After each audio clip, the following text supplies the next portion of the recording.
துரியோதனன் சபையில் திரௌபதி மானபங்கப்படுத்தப்பட்டாள்.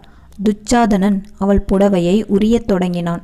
பாண்டவர்கள் ஐவரும் செய்வதறியாது கவிழ்ந்த தலையாய் கண்ணீருகுத்து நின்றனர். வீடுமன், துரோணன், கிருபன் முதலிய சான்றோர்களும் வாய் திறக்கவில்லை.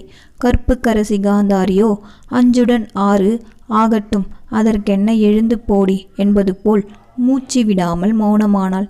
இந்நிலையில் செயலிழந்த பாஞ்சாலி கோவிந்தா கோவிந்தா என்று புடவை பற்றிய கையை தலைமேல் தூக்கி கண்ணனை சரணடைந்தாள். துச்சாதனன் உரிய துகில் வளர்ந்தது.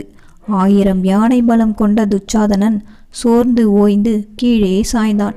திரௌபதி மானம் இழக்காமல் மன்னர் சபையில் மாண்புடன் நின்றிருந்தாள்.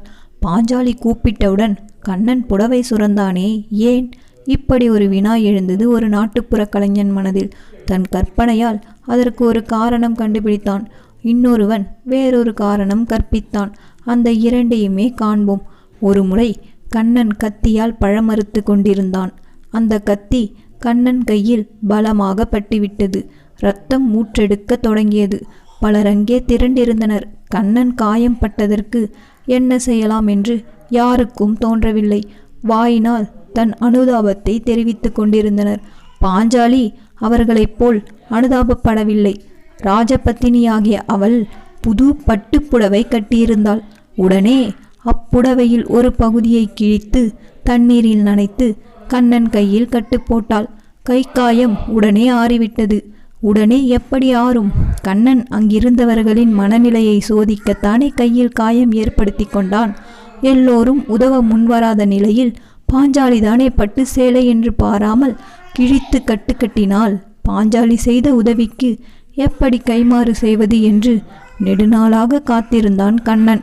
பாஞ்சாலிக்கு செய்ய வேண்டிய நன்றிக்கடன் சாதாரண கடனுக்கு வட்டி வளர்ந்தது போல் வளர்ந்து கொண்டே இருந்தது.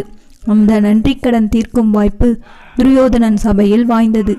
ஒரு புடவை துணுக்குக்காக மலைமலையாக புடவைகளை குவித்த பின்னே கண்ணன் தன் கடன் சுமை தீர்ந்தது என்று நிம்மதியடைந்தான். இது ஒரு கலைஞரது கற்பனை. இனி மற்றொருவன் கற்பனையையும் காண்போம். ஒரு முறை கண்ணன் குளத்தில் நீராடி கொண்டிருந்தான். அப்பொழுது அவன் கட்டியிருந்த ஆடையை ஒரு மீன் இழுத்து கொண்டு மறைந்து விட்டது.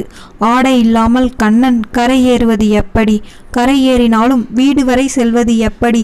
தண்ணீருக்குள் மூழ்கியவாறே தத்தளித்து கொண்டிருந்தான். குளிர் உடலை வாட்டுகிறது, பசியோ காதை அடைக்கிறது. அவ்வழியே பலர் சென்று கொண்டுதான் இருந்தனர். யாருக்கும் கண்ணன் நிலை கண்டு உதவ தோன்றவில்லை. அவர்கள் வழியே போய்க் கொண்டிருந்தனர். அப்பொழுது பாஞ்சாலி அவ்வழியே வர நேர்ந்தது.